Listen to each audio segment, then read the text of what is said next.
The chandelier at the grey cast a warm glow over the white tablecloths, making the Savannah restaurant feel like a scene from a dream. I smoothed my navy dress, the one Tom always said brought out my eyes, and adjusted the pearl necklace he'd given me for our 20th anniversary. At 60, I'm Margaret Sullivan. Maggie, to those who know me best, sat at a private table, my heart fluttering with hope. My son, David, had called to invite me to my birthday dinner, a rare gesture after months of unanswered calls and rushed conversations. I thought tonight might mend things between us. I was wrong. The room buzzed with soft chatter, the clink of wine glasses, and the faint scent of seafood pasta drifting from the kitchen. I'd spent the afternoon getting ready, styling my silver hair in loose waves, clutching a small photo album I'd made pictures of David growing up, fishing with Tom, baking cookies with me. I imagined us flipping through it over dessert, laughing like we used to. Silly me. David arrived fed, his suit crisp but his eyes tired. He kissed my cheek, his cologne sharp. "Happy birthday." "Mom," he said, but his glance darted to his phone before I could reply. I smiled, brushing off the sting. David was busy, always had been since he started his banking job. I told myself it wasn't personal. Emma and Jacob, my grandchildren, weren't here, Laura. David's wife had left them with a sitter.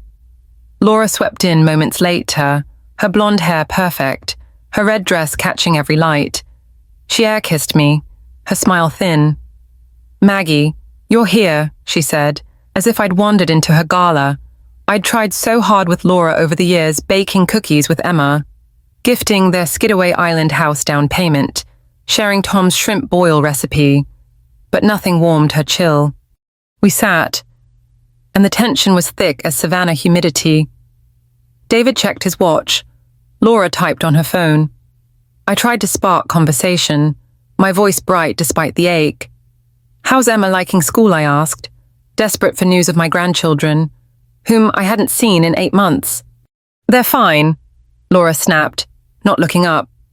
I pressed on, holding out a small gift. "I brought a scarf for Emma's birthday next week. I hope she'll like it." Laura's eyes flicked to me, cold as the Savannah River in winter. "Maggie, your gifts are sweet, but we don't need your charity. Emma has enough." David shifted, uncomfortable. "Laura, please." "No." "David," Laura said, her voice rising. "I'm tired of Maggie meddling, thinking she can buy our love with her cheap little gifts."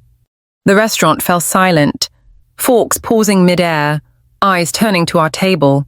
I froze, my hand on the gift, my face burning.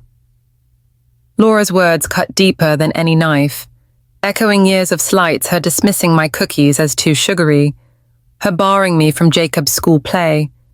David stared at his napkin, silent. "David," I whispered, my voice breaking, "please, He sighed, still not meeting my eyes.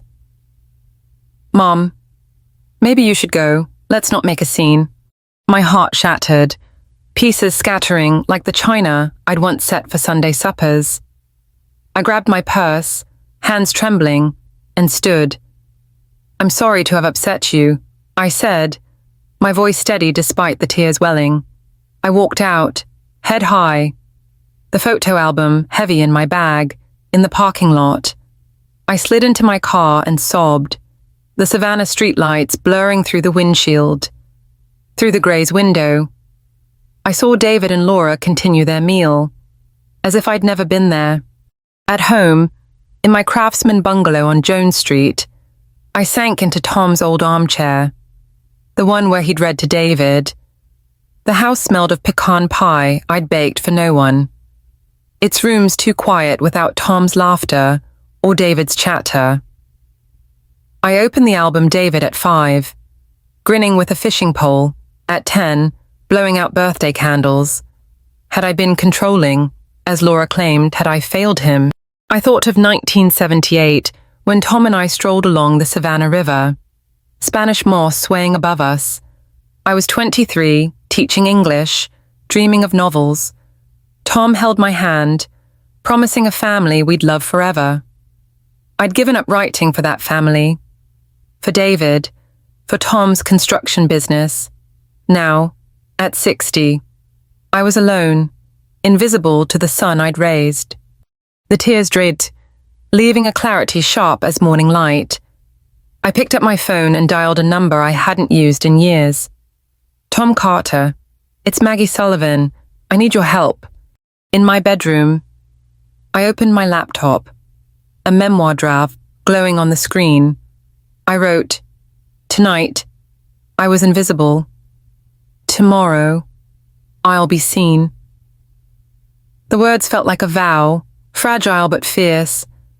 I thought of the $8 million in my bank Tom's insurance, Sullivan Builders' profits, the house I'd secretly bought for David.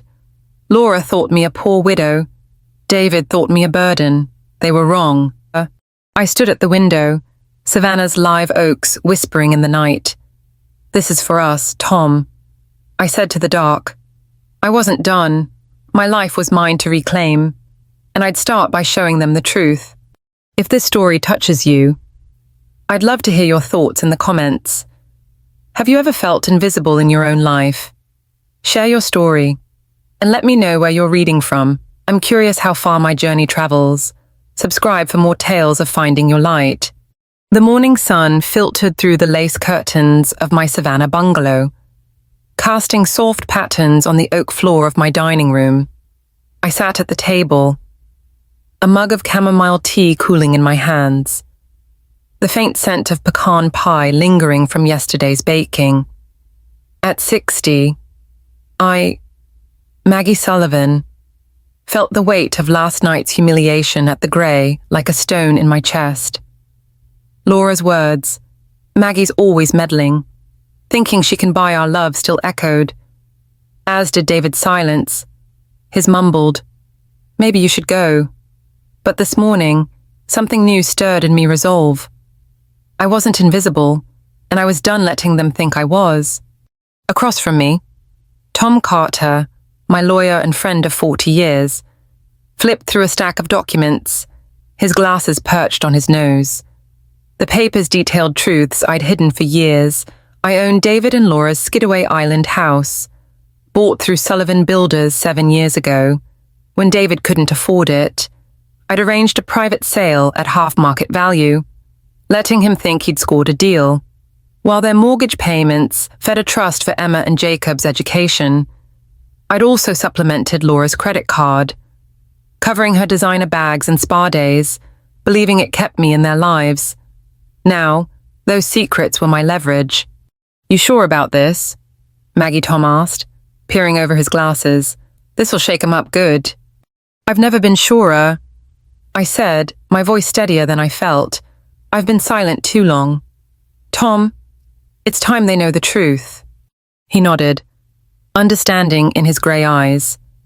"The letter's ready. It'll freeze Laura's card and inform her you've been covering her spending. David'll get a separate note about the house. Should hit their mailbox today." My heart thudded, a mix of fear and anticipation. I thought of 1990 when Tom died of cancer, leaving me to raise 12-year-old David and run Sullivan Builders. I'd taken over the company quietly, hiring male executives to front it, scared of judgment in Savannah's good old boy world. I'd grown it into a multi-million-dollar firm, restoring historic homes across Georgia, but never told David, fearing he'd see me as overbearing. Had my silence pushed him toward Laura's lies? Had I enabled their dismissal by hiding my strength? I sipped my tea, the chamomile calming my nerves. What if David hates me for this? I asked, voicing the fear gnawing at me. What if I lose him for good? Tom leaned back, his chair creaking. You've already lost the version of him that doesn't see you. Maggie, this is your chance to build something real. He's your son, he'll come around. His words landed like a gentle breeze, stirring hope. I thought of Emma and Jacob, my grandchildren. their laughter when we'd baked cookies last year before Laura cut my visits. I was doing this for them, too, for a family built on truth, not secrets. Send the letters, I said, my resolve hardening, and prepare the paperwork to go public with my role at Sullivan Builders. No more hiding. Tom smiled, a rare crack in his gruff exterior. About time. Maggie, Savannah's gonna talk. Let him, I said, surprising myself with a chuckle. As Tom gathered his papers, my phone buzzed David's name on the screen. My stomach twisted, but I let it go to voicemail. I wasn't ready for his anger. Not yet. After Tom left, I walked to the porch, the swing creaking under me. Savannah's live oaks rustled, their Spanish moss swaying like old friends. I opened my memoir draft, the laptop warm on my knees, and wrote, "The truth hurts, but it's my only path forward. I've been their shadow too long. Today, I step into the light." The morning air was sweet with jasmine, and I felt Tom's presence, his belief in me. David and Laura thought me a frail widow, scraping by on a pension. Soon, they'd see the woman who'd built an empire and a family worth fighting for. The early morning mist hung low over Lake Maya, Savannah's quiet gem, where the water mirrored the soft pink of dawn. I sat on a weathered bench, a thermos of coffee warming my hands, the scent of damp grass mingling with memories. At 60, Maggie Sullivan, came here to think, to untangle the knot of emotions left by Laura's cutting words at the Gray and David's silence. A week had passed since I'd asked Tom Carter to send those letters, revealing I owned their Skidaway Island house and funded Laura's spending. David's angry voicemail, "Mom, are you punishing us?" still echoed, but so did a new feeling hope. I was finding myself again, and I wouldn't turn back. I thought of 1984 when David was 6, and we'd make pecan cookies in our Savannah kitchen, his giggles filling the air. I'd set aside my dreams of writing novels to raise him, to support Tom's construction business. After Tom's death, I'd run Sullivan Builders in secret, fearing judgment as a woman in a man's world. Had my silence cost me David's respect, had it let Laura paint me as a meddling widow, the lake's gentle ripples offered no answers, but they soothed me, whispering that it wasn't too late to change. My phone buzzed, pulling me back. A text from Ellen Hayes, my oldest friend. "Lunch today. You've been too quiet." I smiled, typing. "Noon at the cafe. Bring your sass." Ellen had been my rock since high school, her blunt warmth a balm for my bruised heart. I stood, brushing grass from my skirt, and drove home to my craftsman bungalow, its porch swing creaking in the breeze. That afternoon, I joined a painting class at the Savannah Art Center, a whim sparked by a flyer Ellen had slipped me. The room smelled of oil paint and possibility, sunlight streaming through tall windows. Paul Reynolds, a widower with kind blue eyes, led the class, his voice gentle as he guided us. "Paint what you feel," he said, setting up a still life of sunflowers. I dipped my brush, hesitant, then bolder, blending yellows and greens. The canvas came alive, not perfect, but mine, a piece of me I'd forgotten. "Maggie, that's got soul," Paul said, peering at my work. "Keep going." I blushed, unaccustomed to praise. "It's just a start," I said, but his smile warmed me, hinting at possibilities I hadn't dared consider. At lunch, Ellen and I sat at a riverfront cafe, the Savannah River sparkling beyond us, over shrimp po' boys. I confessed my fears about David's anger, Emma and Jacob's absence. I miss them, I said, my voice catching. What if I've lost them for good? Ellen set down her sweet tea, her eyes sharp. "Maggie, Laura's been poisoning things for years. I should have told you sooner, but I saw her at the Telfair Gala 3 years ago. cozy with some man, not David. My fork froze midair. An affair. Ellen nodded. Grim. She's not worth your guilt. You're doing right by those kids, showing him what strength looks like. Her words landed heavy, stirring anger and clarity.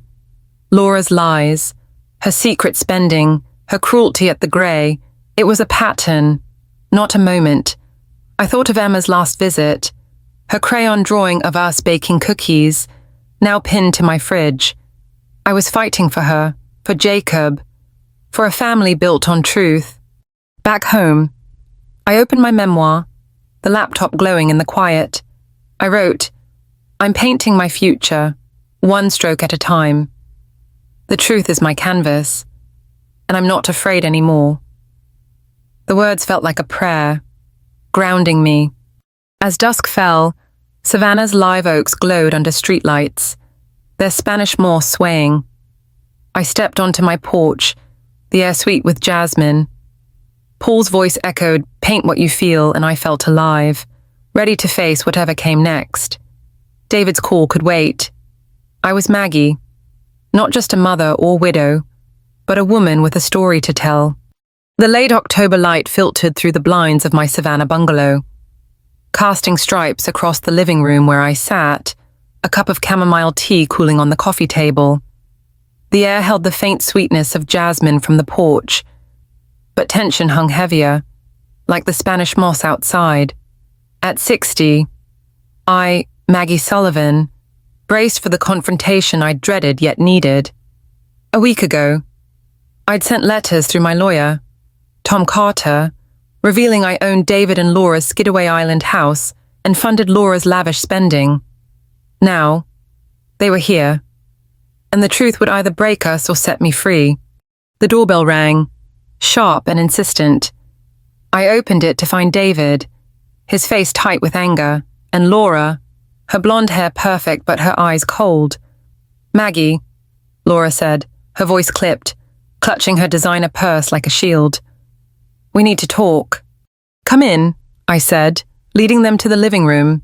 The cozy space, my photos of Emma and Jacob on the mantel. Tom's old armchair felt like armor. I offered tea, but Laura waved it off, perching on the sofa's edge. David paced, his suit rumpled. Mom, what's this about Laura's card being frozen? David demanded, stopping to face me. And the house, you're saying we don't own it. I took a breath, steadying myself. Yes, David, I bought your house 7 years ago through Sullivan Builders. You paid half its value, thinking it was a deal. The mortgage goes to a trust for Emma and Jacob, and Laura's card, I've been covering her overspending for years. Laura's laugh was sharp, cutting. This is absurd. Maggie, you're jealous, always trying to control us with your secret money. We don't need your charity. Her words stung, echoing her cruelty at the Grey on my birthday. I thought of 2000 when I'd bought their house, wanting to help without wounding David's pride as a banker. I'd hidden my role as Sullivan Builders' CEO, fearing he'd see me as overbearing. That silence had cost me their respect, but no more. Charity, I said, my voice calm but firm, pulling a folder from the table. Laura, you've siphoned $100,000 into a secret account vacations, spa retreats, things David didn't know about, and Ellen saw you at the Telfair Gala with another man, 3 years ago. David froze, his eyes darting to Laura. Is that true? Laura's face flushed, but she deflected. Maggie's lying. David, she's always hated me, trying to drive us apart. I opened the folder, showing bank statements and a private investigator's report Tom had prepared. These don't lie. Laura, neither do Emma's drawings. She sent me one, asking why I don't visit. You've kept me from my grandchildren. David took the papers, his hands trembling as he scanned them. Laura, what is this? It's nothing, she snapped. Standing. Your mother's manipulating you, just like she did your whole life. I met her gaze, unflinching. I gave you everything. Laura, my money, my silence, my love. But no more. I'm done being invisible. Laura grabbed her purse, her voice rising. "You'll regret this, Maggie." She stormed out, the door slamming like a gunshot. David sank onto the sofa, the papers in his lap, his face pale. "Mom," he whispered. "Why didn't you tell me?" I sat beside him, my heart aching. I was afraid I'd lose you. "David, I thought helping quietly would keep us close. I was wrong." He looked at me, eyes wet. "I've been blind, haven't I?" "We both have," I said softly, squeezing his hand. "But we can start fresh if you want." In my memoir that night, I wrote, "I spoke my truth today. It hurt, but it set me free. I'm Maggie, and I'm enough." The Savannah night was quiet, the live oaks whispering. I was ready for whatever came next, no longer a shadow, but a woman in the light. The November breeze carried the scent of salt and marsh grass through my Savannah bungalow's open windows, where sunlight danced on the oak floors. I stood in my kitchen, rolling out dough for pecan cookies, the familiar rhythm soothing my heart. At 60, I, Maggie Sullivan, had found a new life in the ashes of last month's pain. Laura's cruel words at the grey Maggies always meddling, and David's silence had broken me. But confronting them with the truth about their Skidaway Island house and Laura's secret account had set me free. Now, in my cozy home, I was building something real, not just for me, but for my family. My days had woven into a tapestry of purpose. Mornings began with coffee and my memoir. Words spilling onto the page about my years running Sullivan Builders in secret after Tom's death.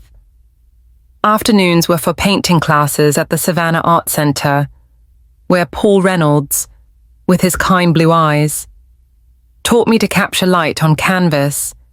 Evenings brought community. My friend Ellen Hayes rallied Savannah friends for a Forsyth Park event last week, where I'd announced my role as Sullivan Builders CEO. The crowd's cheers, Ellen's proud grin, had warmed me like a low-country sunset.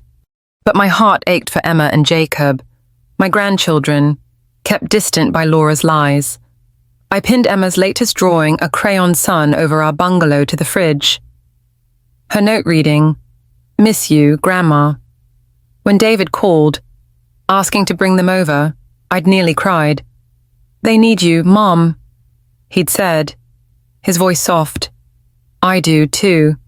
They arrived that Saturday, Emma's braids bouncing, Jacob clutching a toy truck. Grandma Emma squealed, hugging me tight. Jacob tugged my hand, pointing to the cookies. "Can we help?" We baked together, flour dusting their cheeks, laughter filling the kitchen. I thought of 1990 when I'd attended David's school play alone, Laura dismissing my invitation to join. That loneliness was fading, replaced by Emma's giggles and Jacob's chatter. Over milk and cookies, Emma's face grew serious. "Grandma, why doesn't Mommy visit anymore?" I knelt beside her, heart aching. "Your mum's finding her way, sweetheart. But I'm here, always." She nodded, hugging me again. David watched, his eyes wet. "Thanks, Mom," he said later. As the kids played on the porch swing, "I've been blind. Laura's, she's leaving for Atlanta, giving up custody. I found more affairs, money she hid." I squeezed his hand, the pain raw but shared. "We'll get through this. David, for them." He stayed for supper, shrimp boil. A nod to Tom's recipe, and we talked, really talked, for the first time in years. "I'm sorry," he said, his voice low. "I let Laura push you away." "It's past," I said gently. "Let's build forward." Paul joined us for coffee, his painting class stories easing the tension. "Maggie's a natural," he said, winking. David smiled, a hint of approval in his eyes, and I felt a flutter hope. Maybe, for something new. Ellen's voice echoed from the park event. "You're stronger than you know." Maggie. She was right. I'd enrolled in more painting classes. volunteered at Emma's school, and planned to move to Bluffton, South Carolina, a modern farmhouse where David, the kids, and I could start fresh. The house, with its wide porch and marsh views, felt like a promise. As I tidied the kitchen, Emma's drawing caught my eye. I opened my memoir and wrote, "My family's broken, but we're building something new, love, truth, a home." The words grounded me, a vow to keep going.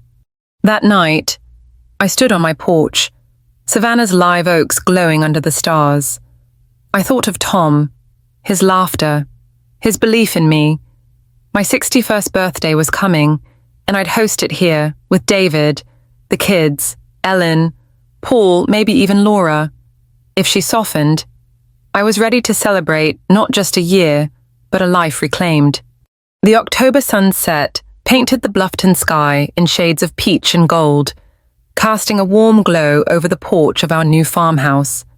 Inside, the dining room hummed with laughter, the scent of pecan pie and shrimp boil filling the air. At 61, I, Maggie Sullivan, stood at the head of the table, my heart full as I looked at the faces around me, my son David, my grandchildren Emma and Jacob, my friend Ellen Hayes, Paul Reynolds, and Savannah neighbors. This wasn't just a birthday, it was a celebration of the life I'd reclaimed after a year of heartbreak and truth. A year ago, at the Grey in Savannah, Laura's words. Maggie's always meddling had shattered me. David's silence cutting deeper. I'd revealed my secrets. I owned their Skidaway Island house. Funded Laura's spending facing their anger to find my voice. I discovered painting, announced my role as Sullivan Builders CEO, and moved us to this Bluffton home. Its marsh views a promise of new beginnings, now surrounded by love. I felt whole. The table sparkled with candles, sunflowers nodding in a vase. Emma, 8, tugged my sleeve. "Grandma, we made you something." She handed me a painting her and Jacob with me. Baking cookies, crayon colors bright. Jacob, 6, grinned. "It's us." I hugged them, tears pricking. "It's perfect, sweethearts." I thought of 1980 when Tom and I danced in our Savannah kitchen, dreaming of family. I'd given up writing for that dream. But here, with Emma's art and Jacob's laughter, I'd found it again, richer for the journey. David stood, raising his sweet tea. "To Mom," he said, his voice thick, "for teaching me what family means, love, truth, strength." Glasses clinked, Ellen's cheer loudest. Paul, his blue eyes warm, added, "To Maggie, an artist in every way." I blushed, his painting class lessons blooming into something more, a quiet connection, like spring after a long winter. Ellen leaned in, whispering. Laura sent something. I opened a small envelope, finding a note. "Maggie, I was wrong. Thank you for everything. Laura, no apology, but a crack in her armor. She'd moved to Atlanta, ceding custody, her affairs and secret account exposed. Emma's question last month, why doesn't Mommy visit, had lingered, but Laura's note hinted at change, however small. I stood, my voice steady. "Thank you all," I said, looking around. A year ago, I felt invisible. Today, I'm seen not just by you, but by myself. I've learned love and truth are the real wealth, worth more than any house. To that, and to you. Cheers rose, Jacob clapping wildly. David's eyes met mine, a silent promise of healing. We'd talked late in Savannah, sharing memories of fishing with Tom, rebuilding what Laura's lies had broken. Emma's painting, now on my wall, was proof of our bond. Paul approached as we cleared plates.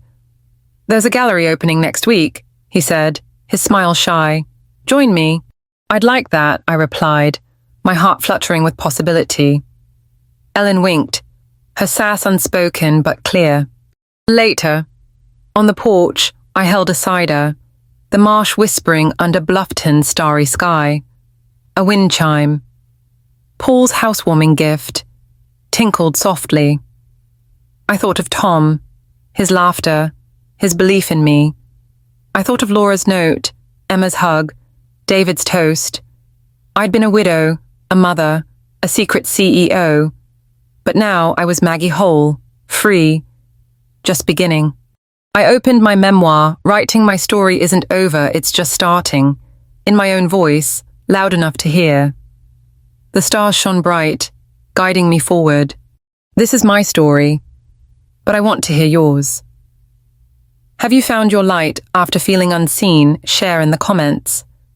Along with where you're reading from, I'd love to know how far this travels. Subscribe for more tales of courage and love, and let's keep shining together.